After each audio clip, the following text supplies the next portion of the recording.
warahmatullahi wabarakatuh.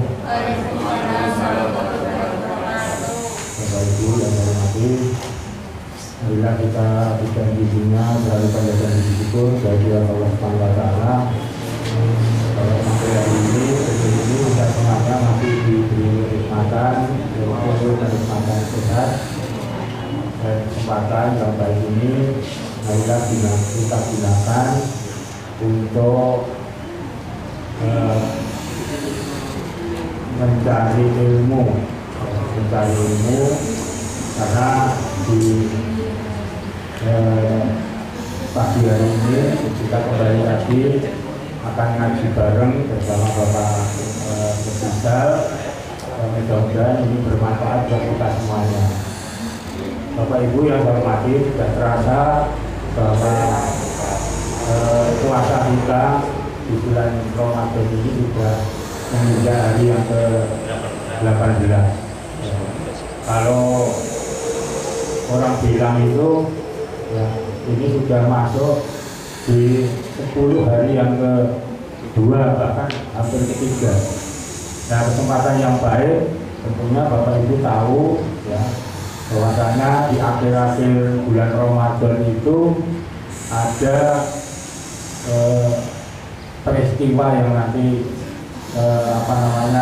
akan kita temui ketika kita memang benar-benar yakin dan melaksanakan dengan sungguh-sungguh, yaitu malam Lailatul Qadar. Untuk itu nanti selanjutnya Bapak Ibu akan menerima informasi-informasi yang terkait dengan kegiatan keagamaan sama Pak Rizal. Monggo nanti diteruskan. Ini nampaknya saya juga mohon maaf tadi terlambat, nanti anak dulu. Dan ini masuk sudah ada informasi kita diminta pembelajaran. Dan ini mohon maaf saya nggak bisa mengikuti, mungkin nanti kalau sudah selesai akan kembali lagi. Jadi aja Bapak Ibu sudah mengantar, karena ini Pak Anies juga izin, semoga nanti diberi saya kembali. Jadi aja, terima kasih. Assalamualaikum warahmatullahi wabarakatuh.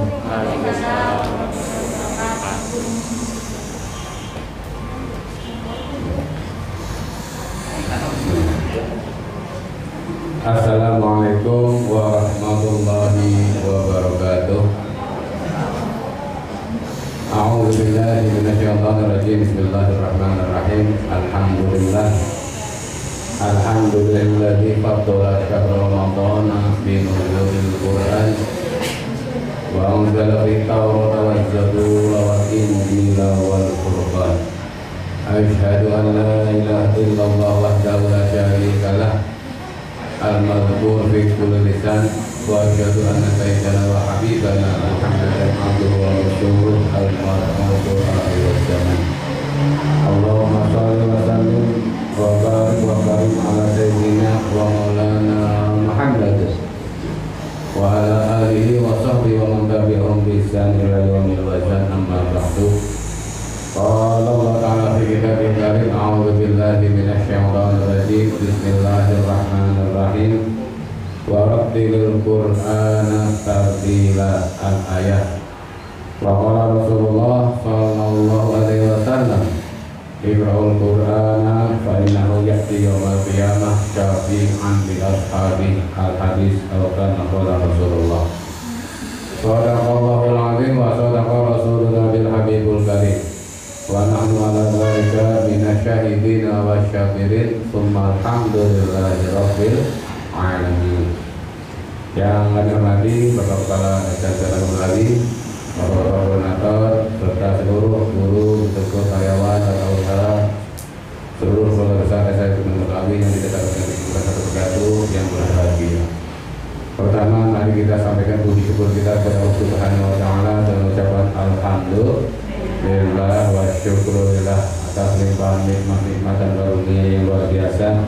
Kita sampai dari ini sampai ini masih berkesempatan umur panjang dalam kasih walafiat, sehingga kita bisa menjalankan aktivitas bulan Ramadan ini masuk hari yang ke-18. Mudah-mudahan semua amal yang telah kita kerjakan akan selalu menerima Allah Subhanahu wa taala, dan mudah-mudahan Allah selalu menunggu kita, memberikan banyak umur sehingga kita dapat selesaikan bulan Ramadan segala amal-amalnya dengan baik dan sempurna. Salam dan salam semoga Allah senantiasa menyampaikan dan mengaturkan kepada Rasul Muhammad Sallallahu Alaihi Wasallam, keluarganya, sahabat-sahabatnya dan juga pada umatnya. Bapak Ibu yang hormati, kita sudah memasuki bulan Ramadan hari yang ke-18. Oke, berarti kurang lebih tidak sampai 2 minggu lagi kita akan menyelesaikan bulan Ramadan. Pada hari yang ke-18 atau las-lasan ini ada momentum yang cukup bersejarah, yaitu momentum peristiwa turunnya Al-Quran atau nuzulul Quran. Tetapi dalam arti peringatan nuzul Quran yang sering kita laksanakan di masjid, di musola, di majlis, bahkan di perkantoran tiap tahunnya ketika tidak ada pandemi, akan memberikan pemahaman kepada kita semua dan bisa berdampak baik kepada kita semua manakala kita mau menjalankan dan mengamalkan apa yang ada di dalam Al-Quran itu sendiri. Setidak-tidaknya para hadirin, setidak-tidaknya Al-Quran sebagai pedoman hidup kita, Al-Quran sebagai tuntunan hidup kita, setidak-tidaknya kita selaku umat Islam paling tidak mencintai Al-Quran, ya, mencintai Al-Quran dengan dibuktikan bisa membaca Al-Quran. Al-Quran yang ada dalam diri kita, Al-Quran yang ada pada ajaran agama kita harus kita pelajari. Kita harus bisa membaca Al-Quran. Hukumnya wajib, Pak. Hukumnya wajib. Kenapa hukumnya wajib? Karena segala sesuatu yang menjadi penyempurna ibadah, segala sesuatu yang apabila ada ibadah itu tidak sempurna dengan kecuali dengan sesuatu itu, maka sesuatu itu menjadi wajib. Kita sholat kewajiban sehari 5 waktu. Oke. Sholat 5 waktu sehari kewajiban. Di dalam sholat ada rukun namanya bacaan, yaitu rukun membaca surat Al-Fatihah. Manakala Al-Fatihah kita tidak baca dengan sesuai dengan kaidahnya, kita tidak mampu baca Al-Fatihah, otomatis ibadah sholat kita tidak sah. Maka berarti mempelajari supaya bisa membaca Al-Fatihah hukumnya wajib. Berarti belajar membaca Al-Quran hukumnya wajib. Bisa orang bisa, kudu bisa. Ya, masalahnya adalah waktu aku belum bisa belum tua pakai, tetap ada usaha maksimal untuk belajar membaca Al-Quran. Paling tidak minimal paling awal kita bisa membaca Al-Quran. Hadirin yang kami muliakan, bahwa membaca Al-Quran sudah banyak ulama dai para mubarik menyampaikan keistimewaan dan kemuliaan serta fadilahnya. Saya ambil satu hadis dari Rasul menyampaikan, Iqra'ul Quran fa innahu ya'ti yaumil qiyamah syafi'an yasfafi.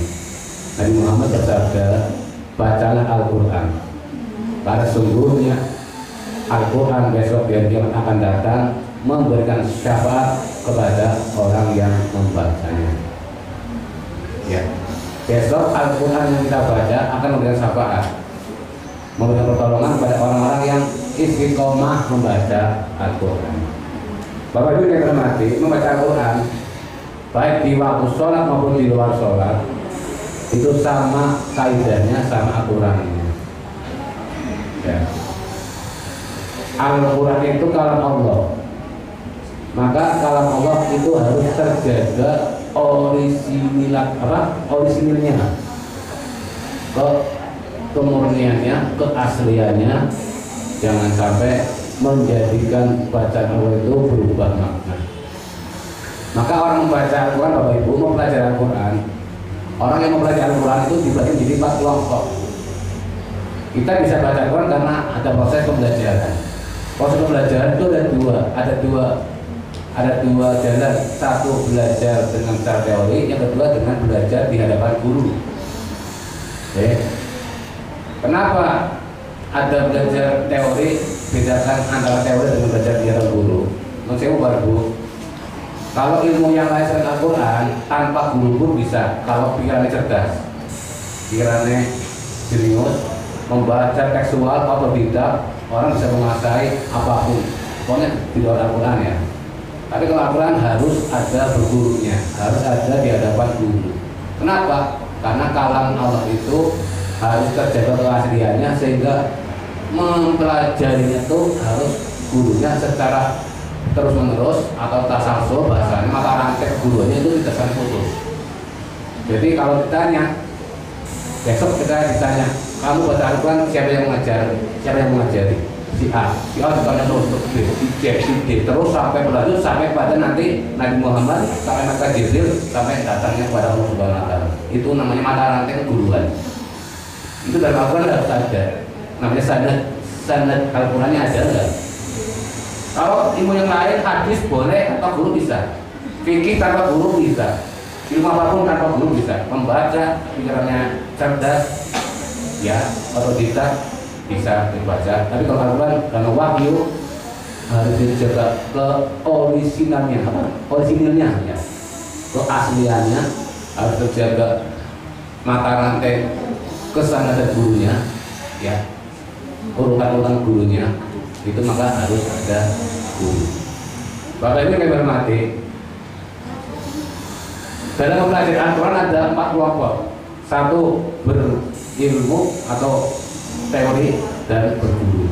Ini yang paling sempurna, ya, paling sempurna. Yang di samping mempelajari teorinya ini kaidahnya mengerti, bacanya ini mati, bacanya ini nulis seterusnya. Juga harus berguru. Di samping guru berfungsi sebagai penyambung mata rantai keguruan, juga harus melihat, mengawasi, melihat langsung secara jelas gerak-gerik ucapan dari sang santri. Oke, nun sewu ya. Al-Quran itu bahasa Arab. Bahasa itu bahasa yang kaya dengan segala macam gramatikanya, terus kosakata dan segala macam. Di antara kekayaan bahasa Arab itu adalah ketika terbaca beda huruf akan berbeda arti. Ketika terbaca panjang atau pendeknya beda akan berbeda arti. Itu begitu kaya ini bahasa Arab. Salah satu contoh Bapak Ibu, ya, salah satu contoh. Dan ini menjadi perhatian kita. Ada catatan dalam kitab tajwid, ada 4 hal yang perlu dicermati dalam bacaan Al-Quran. Yang pertama adalah makhraj.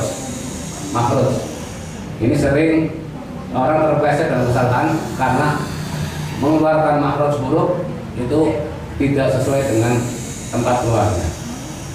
Bapak Ibu kita hormati, banyak huruf-huruf yang makhrajnya hampir sama, ya. H dengan H, Kaf dengan O, ya. Ta dengan O, ya. Ta dengan Z, dan masih banyak lagi. Ketika makhraj yang kita baca ayat Al-Quran, kalam Allah itu kita baca tidak sesuai dengan tempat keluarnya, maka bisa menjadikan maknanya berbeda. Contoh Bapak Ibu, Al-Fatihah, ya. Surat Al-Fatihah ayat yang kedua, Alhamdulillahirabbil alamin. Alam pakai ain artinya alam semesta, jagat raya. Tapi kalau pakai alif biasa, kita tidak menarik makhrajnya biasa. Alam itu artinya penyakit, artinya penyakit atau sakit. Nah, ketika kita baca itu tanpa menarik makhrajnya ke dalam ain, Alhamdulillahirabbil alamin, maka artinya akan beda. Yang semestinya adalah segala puji milik Allah, Tuhan semesta alam, tapi kita bacanya ya Rabbil alamin, A biasa pakai alif, maka akan menjadi arti segala puji milik Allah, Tuhannya orang-orang yang sakit. Terus kaf dengan kof, Bapak Ibu, ya, kaf dengan kof kan hampir sama. Ya. Contoh, ada orang, ini pernah kejadian nyata, anak wong sholat, gayanya gaya sok paseh, gaya sok payung kadone kami ada pun, payung ada dulu, tapi Allahu Akbar, kami ada pun. Ya. Jadi gaya-gaya bahasa sok paseh, sok artil, ya.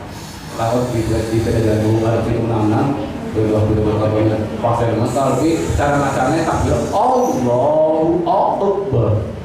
Jadi kafnya itu mantul, padahal kan hurufnya mantul itu kan kaf, tapi apa? Kof, ya, kof. Nah, ketika kaf dijadikan kof, maka artinya kan akan berubah.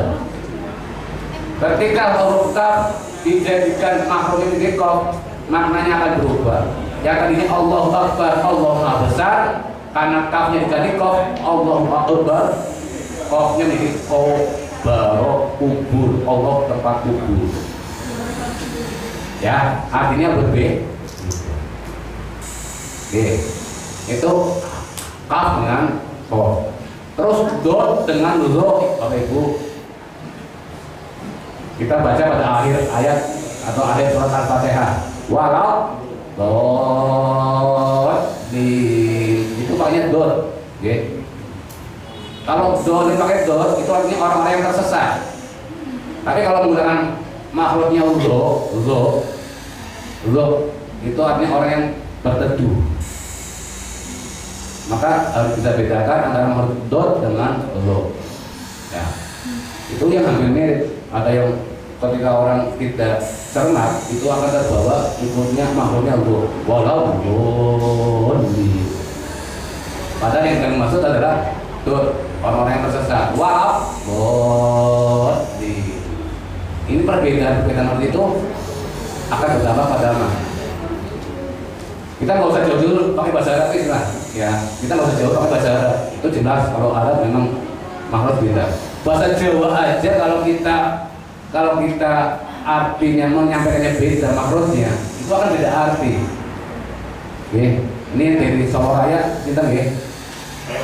Oke, Pak Adena ini. Coba Pak, angka 2 dengan sakit bahasa Jawa itu apa Pak? 2 pakai bahasa Jawa biasa ya Pak? 2 dengan sakit loro sama loro. Nah, loro karo loro. Ini kalau Solo Raya bisa membedakan makhluk loro yang angka mana, loro yang sakit mana. Ada kita orang Jakarta. Nah, ucapan nggak ada untuk membedakan. Oke. Keset karo keset. Nah, keset karo keset. Ibu keset. Karena boleh ngomong. Ya itu mungkin kalau huruf vokalnya ada ngekel hampir mungkin agak jauh ya keset dengan keset. Tapi kalau kan loro sama-sama vokalnya huruf semua. Coba bedanya antara redok kalau orang redok apa ya bahasa? Loro angkat dengan loro sakit sama-sama tulisannya, tapi kok kenapa beda artinya? Yaitu makhrus namanya. Nah ini contoh kecil saja bahasa Jawa seperti itu Bapak Ibu. Apalagi bahasa Arab yang kaya dengan makna. Maka mengucapkan, melafalkan Al-Quran itu makhrus yang harus diperhatikan. Makhrus yang harus diperhatikan. Itu yang pertama, harus diperhatikan makhrusnya. Yang kedua Bapak Ibu, yang sering terjadi kesalahan dan tidak disadari adalah ketika memanjangkan dan memendekkan. Panjang dan pendek. Panjang dan pendek itu rawan dengan kesalahan. Yang pertama, panjang pendeknya hamzah atau alif ketika awal ayat atau lafaz jalalah. Contoh, ya contoh. Allahus Samad itu alifnya pendek. Tapi jangan berhenti membaca panjang alifnya. Allahus Samad atau Allahu Akbar itu alifnya pendek. Jangan berhenti mengucapkan melakukan Allahu Akbar. Itu berakibat fatal. Bahkan kalau kita menelusuri artinya, itu kalau ulama tauhid menyatakan itu menjadikan seseorang menjadi kafir. Menjadi kafir. Kenapa? Bapak Ibu yang hormati, memanjakan alif itu berarti ada dampak resiko ketika alifnya terbaca panjang. Ini berarti seakan-akan 2 harokat. Ketika terbaca itu, yang kalimat tadi awalnya pernyataan menjadi sebuah pertanyaan. Contoh Bapak Ibu, Allahu Akbar artinya Allah Maha Besar. Tapi ketika alifnya dipanjangkan Allahu Akbar, itu artinya apakah Allah Maha Besar? Nah, kalimat ini kalau dikupas oleh ulama tauhid itu ada 2 pengertian. Ya. apakah Allah Maha Besar? Itu kalimat pertanyaan seperti itu dikupas oleh ulama tauhid menyatakan ada dua pengertian. Satu, memang benar-benar orang yang nggak tahu, mungkin belum beriman, itu nggak masalah. Apa juga wujud Allah besar? Kedua, mungkin anak kecil. Tapi yang kedua ini parah. Kalau sudah tahu dan itu masih dikatakan menanyakan rasa kebesaran Allah, dikatakan sebagai orang yang meragukan kebesaran Allah Subhanahu wa Ta'ala. Ini menyebabkan kekafiran. Oke, ini menyebabkan kekafiran. Itu memanjakan alif. Ya, tapi memang ada sih alifnya Allah yang panjang, itu dalam surat ayat terakhir juz 19 itu ada Allahu khairun amma yusyrikun. Itu memang hanya panjang memang. Nah, jadi memanjangkan alif, memanjangkan apapun kalau bukan tempatnya akan berbeda arti. Itu yang alif banyak. Yang kedua lam, Bapak Ibu. Lam itu ada dua macam, ada lam yang pendek, ada yang lam yang panjang. Lam yang panjang artinya lam alif itu artinya tidak. La ilaha illallah, tidak ada selain Allah. Itu lamnya panjang, ada alifnya. Tapi lam yang pendek, la in syakartum la azidannakum wa la in kafartum inna labi la syadid wa la sawfa yardo wa la sawfa yu'tika. Itu lamnya pendek-pendek. Ketika lamnya panjang dibaca pendek atau kebalikannya, yang pendek dibaca panjang akan berdampak berkontradiksi, berseberangan. Lam yang panjang, lam alif itu artinya tidak. Sedangkan lam yang pendek, lam biasa tanpa ada alif, itu artinya yakti. Bahasa Jawa yakti, kalau bahasa Indonesia yakin, sungguh. Nah, ketika itu diterangkan terbalik, si domene dawa dibaca pendek, si domene pendek dibaca dawa, maka akan berkontradiksi, artinya bisa bertolak belakang, melibatkan artinya nanti bisa tidak sesuai dengan yang semestinya. Contoh, maka la ilaha illallah, membaca la-nya pendek, la ilaha illallah, la-nya pendek, kan asalnya kan tidak ada Tuhan. Nah, karena lamnya pendek, yakin Tuhan kecuali Allah. Nah, ini kan akan berdampak maknanya bertolak belakang. Artinya menjadi kebalikannya, bukan yang sesungguhnya. Ini akan berdampak secara tauhid, itu bisa menyebabkan kemurtadan atau kekafiran. Itu lam. Yes. La in syakartum lazidanakum. Yakin kalau kamu bersyukur pasti akan kutambahkan. Tapi ketika dibaca yang panjang, kalau kamu tidak bersyukur, nah ya kalau kamu tidak bersyukur, ya kamu ada jadi ulang gitu. Yang ketiga, nun harokat fathah, Bapak Ibu. Nun harokat fathah itu rawan terjadi kesalahan. Ya, ketika harusnya panjang dibaca pendek, tapi kebalikannya ketika pendek dibaca panjang, itu berdampak pada makna. Nun yang dibaca pendek artinya sesungguhnya, inna. Terus ke belakangnya itu kandungan apa? Tapi kalau nun yang dibaca panjang itu ada alifnya, itu artinya sesungguhnya kami. Nah, sesungguhnya kami. Contoh, inna anzalnahu fi lailatul qadar. Sesungguhnya kami turunkan Al-Quran pada malam kemuliaan. Nunnya panjang. Tapi kalau nunnya pendek, itu artinya sesungguhnya. Tergantung kalau di bawahnya, di belakangnya. Inna azabi lasyadid. Sesungguhnya siksaku amatlah pedih. Nah, kalau dibaca kebalik, dari harusnya panjang dibaca pendek, kalau yang harusnya pendek dibaca panjang, maka akan terjadi bisa terjadi kontradiksi. Inna azabi lasyadid, sesungguhnya kami siksaku pedih.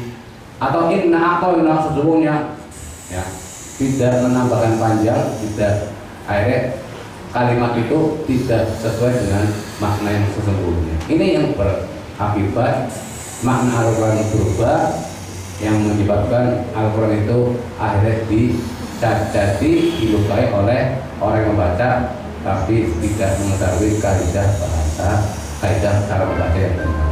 Ini yang pertama itu masalah makhraj. Yang kedua masalah panjang pendeknya tadi. Yang ketiga yang perlu dicermati Bapak Ibu, ini sering saja kesalahan adalah masalah menempatkan atau menghentikan atau meneruskan alias wakaf dan wasol. Bapak Ibu, kata bahasa itu apapun bahasanya mesti ada titik dan koma, ya, sebagai bentuk pengaturan bahasa dan pemahaman bahasa dan memahami bahasa. Al-Quran pun demikian, ya. Ketika susunan kalimat berbagai macam kalimat mesti ada titik, ada koma, mesti ada demikian untuk memahamkan suatu pengertian ayat atau maksud suatu ayat. Nah, ketika bacaan itu harusnya berhenti dibaca terus atau kebalikannya harusnya terus dibaca berhenti, maka akan berdampak pada makna lagi, akan berdampak pada arti lagi. Kenapa dalam Al-Quran Bapak Ibu? Dalam Al-Quran ada namanya wakaf dan wasol, ya. Wakaf dan wasol, mana yang wajib berhenti, mana yang boleh berhenti, mana yang boleh berhenti dan terus dan seterusnya. Tapi yang perlu kita pahami, yang perlu kita wanti-wanti, dalam Al-Quran itu ada 17 tempat. Ada 17 tempat yang hukumnya haram berhenti, ya, haram berhenti. Di dalam Al-Quran itu ada 17 tempat yang hukumnya haram berhenti, tidak boleh berhenti walaupun itu sebuah akhir ayat, walaupun sebuah ayat, akhir ayat. Karena akhir ayat bukan berarti harus berhenti, tergantung simbol atau gambar dari tanda wakafnya. Salah satu contoh yang terdekat ayat yang kita hafal Bapak Ibu, ayat yang kita hafal dalam surat Juz Amma adalah surat Al-Ma'un ayat 4. Fawailun lil musallin. Kan itu ayat. Terus kemudian ayat berikutnya alladzina hum an sholatihim sahun. Sementara kita terpaku pada satu ayat, satu nomor ayat, setiap ayat berhenti. Akhirnya di situ fawailun lil musallin berhenti juga. Padahal hukumnya haram, tidak boleh berhenti. Oke. Maka harus diwasal teruskan. Fawailun lil musallin alladzina hum an sholatihim sahun.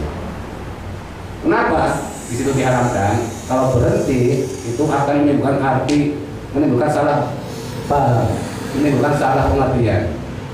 Monggo kita lihat terjemahannya, kita lihat tafsirnya. Kalau diberhentikan pada kalimat fawailun lil musallin, Bapak Ibu, fawailun itu artinya celaka. Lil musallin, orang-orang yang sholat. Celakalah orang-orang yang sholat. Titik. Kalau ayat seperti dipahami, si seneng wong sing belakang aku, ya. Wong sembahyang besok celaka meneng ora sembahyang. Kan begitu, ya. Celaka orang yang sholat. Mereka sing doyan minum, doyan seneng, aku celaka celaka yang itu. Nah, itu. Makanya di sini diharapkan berhenti. Maka dalam membaca harus diteruskan. Nanti akan begini. Celakalah orang sholat, yaitu orang lain melalaikan waktu sholat. Itu masih koma istilahnya, yaitu orang-orang yang melalaikan waktu sholat, bukan titik. Nah, dalam bahasa Indonesia itu demikian, seperti itu. Akan menyebabkan arti itu. Contoh bahasa Indonesia,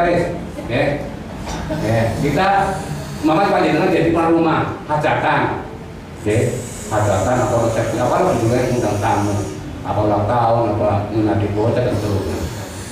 Dengan menyampaikan pada tamu, wahai bapak-bapak, ibu, semua tamu undangan, monggo nikmati aja sesuatu yang sudah kami siapkan. Jangan malu kucing, ya. Jangan malu kucing. Nah, ketika kita dipenggal, jangan malu kucing, kan berubah arti, berubah maksud, ya kan? Kalimat itu ketika dipenggal, di koma, ya, ini akan harusnya terus, jangan malu kucing. Ini pemenggalan kalimat atau titik koma itu berpengaruh pada arti. Dan ternyata dipenggal, di koma, jangan malu kucing. Kan dia pada boleh tua aku sampel kok, enggak. Nah itu sama saja gitu. Itu bahasa, konteks bahasa. Al-Quran itu demikian konteks bahasa. Pemahamannya beda antara malu-malu kucing dengan malu-malu. Contoh lagi, ya. Amir melawan singa mati. Amir melawan singa mati. aslinya kan kayak gitu, Amir melawan singa mati, Amir berkelahi melawan singa mati, asli segitu. Tapi kita dipegang Amir melawan singa, mati. Yang mati siapanya? Amir. Ya. Ya kan? Nah itu wakaf pasal itu demikian Bapak Ibu. Wakaf pasal dalam melakukan bacaan itu demikian berpengaruh arti. Ketika berhenti baca terus atau tidak terus baca berhenti, ada dampak pemahaman yang berbeda, ada dampak perubahan arti. Itu yang harus diwaspadai. Nah termasuk di sini Bapak Ibu yang perlu saya sampaikan, yang terdekat adalah surat Al-Ma'un ayat 4 itu bahwa itu jangan sampai berhenti. Itu dalam kitab dalam kitab Hidayah Sibya itu terangkan itu jumlah tempat di antaranya di surat juz amma juz 30 itu adalah surat Al-Ma'un ayat 4 bahwa itu jangan sampai wakaf tapi harus diwakafkan musallinal ladzina hum an sholatihim baru ini mati. Nah ini nih wakaf pertama berguru dan berlima alias teori tidak terjadi tapi wajib di hadapan guru. Fungsi guru di sini tadi saya sampaikan, satu untuk menghubungkan mata rantai keguruan dari A sampai Z sampai pada Nabi Muhammad sampai malaikat Jibril sampai pada Allah. Itu kalau Al-Quran harus. Yang kedua adalah untuk pengawasan dalam pelafalan Al-Quran karena makhraj Al-Quran dan kalimat dalam Al-Quran itu banyak yang hampir mirip. Semua itu kalau tidak dikeluarkan tidak sesuai dengan keluarnya huruf bisa berarti beda, bisa berubah makna. Yang ketiga Bapak Ibu di dalam Al-Quran ini yang paling rawan ketika menemui kalau sekarang istilahnya gharib ya Bu, gharib ya Bu, ngerti gharib ya kalau dalam sekarang untuk istilah kami bukan gharib, kalimat-kalimat yang asing, kalimat-kalimat yang jarang terjadi, hukum-hukum tajwid itu hanya sedikit. Ya seperti tata, imalah, isma, tashil itu yang gharib itu. Nah guru itu harus mempraktekkan. Contoh yang terpaling ada ismam itu paling susah. Hanya dalam hanya satu ya, ismam surat Yusuf ayat 11. Latak manna ya. Tulisannya latak manna. Aslinya berasal dari kata latak manuna. Latak manuna. Tapi tulisannya dengan Al-Quran latak manna. Nunnya tasdid latak manna. Kita kalau nggak ngerti ngaji, nggak pernah dikontrol sama guru, mesti macamnya latak mana biasa.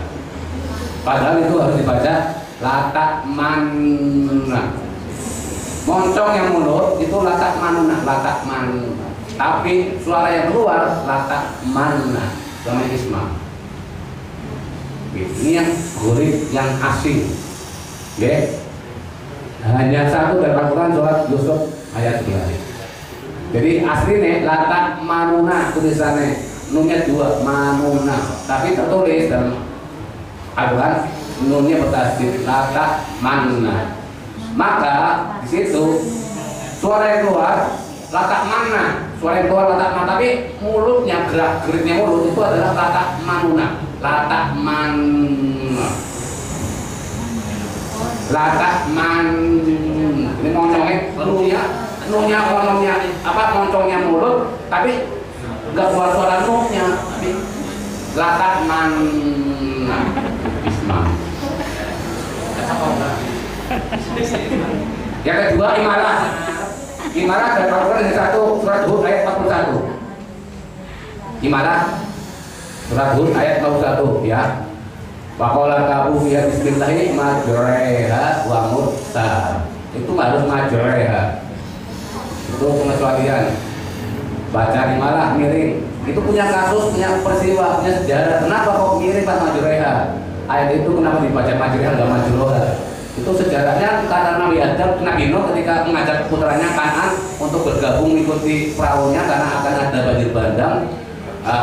Banjir sudah datang, Pak, begitu tinggi banget. Bahkan saya akan mencari lagi kebun yang lebih tinggi. Dan saat itu Nabi Nuh perahunya goyang-goyang sehingga mau direha miring-miring gitu. Majreha wa mursa. Itu punya sejarah. Ya, itu imalah yang kedua. Yang ketiga ismam, tazhir. Surat Fussilat ya, tazhir. Ya, tulisannya a'ak jamiyun wa arabi. Ada dua hamzah. A'ak jamiyun wa arabi. Jadi dibacanya hamzahnya itu dibacaan makhrajnya a. A'ak jamiyun wa arabi. Surat Fussilat. Ya. Yang boleh-boleh.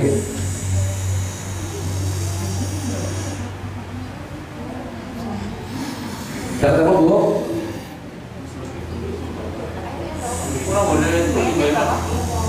Ayatnya lupa ya. Tapi surat Fussilat. Yang keempat adalah sakta. Nih, sakta Bapak Ibu. Dalam Al-Quran ada 4 ya, sakta. Sakta itu artinya berhenti sebentar, tapi tidak boleh ngambil nafas. Mandek, tapi orang kena nafasnya ditahan. Dan bacaan sakta itu hukum tajwidnya tidak berlaku. Ya. Di Al-Quran hanya ada 4 tempat. Satu surat Al-Kahfi ayat 1. Iwaja qayyima, iwaja itu kan iwajan. Ketemunya qaf baru kan ifa, iwajan qayyima. Tapi karena sakta iwaja berhenti, tidak boleh ngambil nafas, kemudian qayyiman liung biro dan seterusnya. Itu yang pertama Al-Kahfi ayat 1. Yang kedua surat Yasin ayat 52. Mimmar qadina hadza ma wa'ada ar-rahmanu sadaqal mursalun. Yasin ayat 52. Oke, itu sakta yang kedua. Mimmar qadina hadza ma wa'ada ar-rahmanu sadaqal mursalun. Mimmar qadina itu bisa artinya ada sin. Sakta. Yang ketiga surat Al-Qiyamah ayat 27. Surat Al-Qiyamah ayat 27. Itu sakta. Wa qila man raqiu wa dhanna annahu al-firaq wa tafaris sabisa ila yauma idzin masaq. Wa qila man itu ada sakta. Harusnya kalau tanpa sakta man memakai temoro menjadi idgham bila guna. Tapi karena sakta wa qila man ini orang ngerti kan kamu tidak harus buat wa qila marro. Ya. Enggak tahu tuh sakta. Yang keempat surat Al-Insyiqaq ayat 14. Ya, surat Al-Insyiqaq juga sama Muhammad ayat 14. Kalla bal rona ala qulubihim ma kanu yafalun. Tuh, itu baca gharib yang harus mendapatkan perhatian khusus karena sering terjadi kalau kita nggak ngaji, nggak tahu caranya, bacanya baca kabeh, dianggap sama rata, itu nggak bisa. Kalau itu yang terhati itu golongan pertama, golongan orang yang ngaji itu berguru, dia berguru, dibimbing oleh guru, kemudian berilmu juga. Golongan pertama. Nanti kita lanjutkan. Masih ada waktu guru, monggo barangkali panjang mau tanya, kaitannya dengan buka dan lain sebagainya dipersilakan. Jadi kami kemudian kami buka kami untuk ya kedua waktu proses berpikiran. Ya, monggo.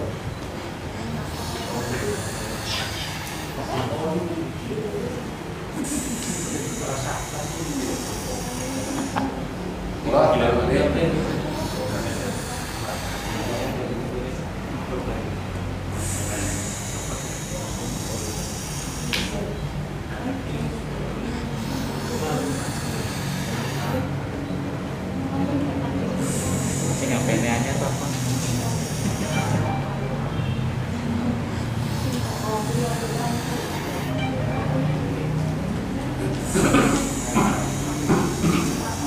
Ibu, silakan.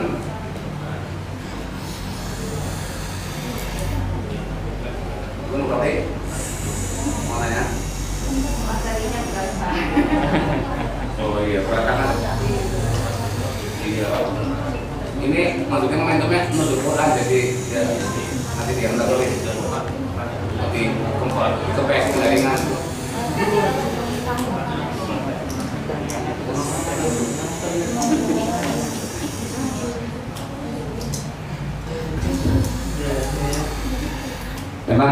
Memang kalau bicara sudah mendalami memang kegiatan berat Bu. Kalau bicara mendalami masalah bodoh sebelumnya memang berat. Tapi maksud saya bukan seperti itu, maksud saya untuk memanggil supaya kita tetap ada motivasi tinggi untuk belajar Al-Quran.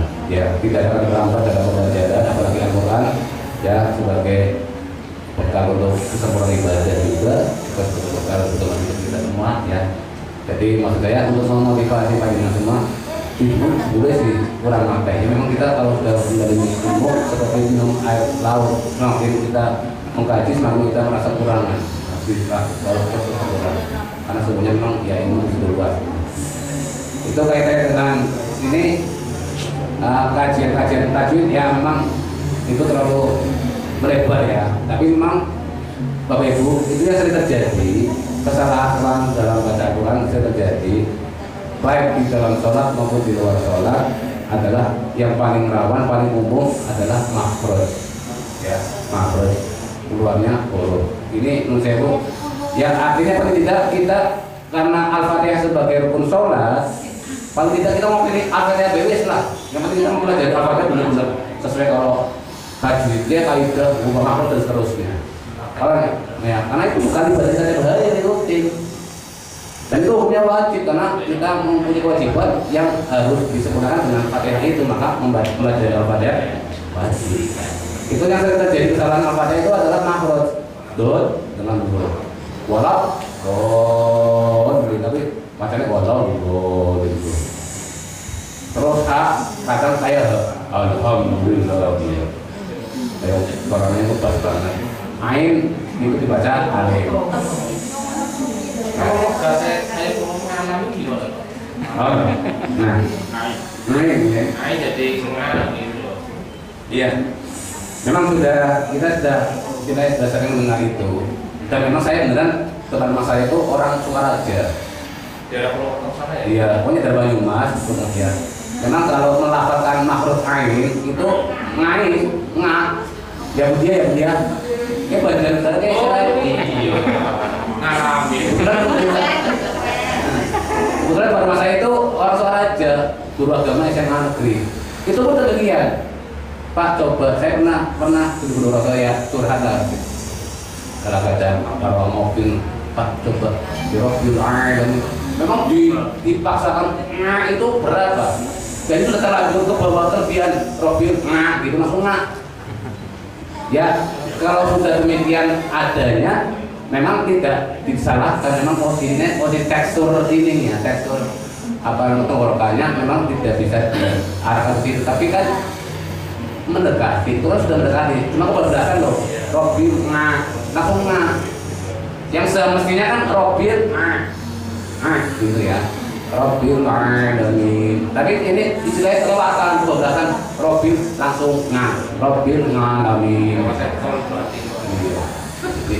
Jadi istilahnya dosisnya kemudian ini itu lebihan sampai tengah. Ternyata saya sendiri memang pernah coba ngomong seperti itu dan orangnya memang diusahakan, dipaksakan memang berat. Robil orang bisa terus. Tapi imami di masjid pun Robil ngalami. Nah itu tujuan para ulama memang pernah ada kajian di Basul Masail ya, kajian itu masalah yang terjadi di masyarakat, baik di waktu saya di NU maupun di MUI. Itu bagaimana ketika logat atau dialek yang seperti itu Pak melafalkan, mempraktekkan ayat Al-Quran, apalagi Al-Fatihah ya, yang kita baca seperti itu. Maka jawaban secara umum karena dialek itu sudah menjadi satu kebiasaan dan tidak bisa dirubah, dan telah diusahakan secara maksimal pun tidak bisa ada perubahan seperti semestinya, itu maka tidak apa-apa, alias bahasa fikih dimaafkan, tidak merubah arti dari ayat Al-Quran. Ya jelas, kalau itu kan berarti hanya kelebihan dosis lah, kelebihan jadi langsung gitu kan, tidak apa-apa. Tidak apa.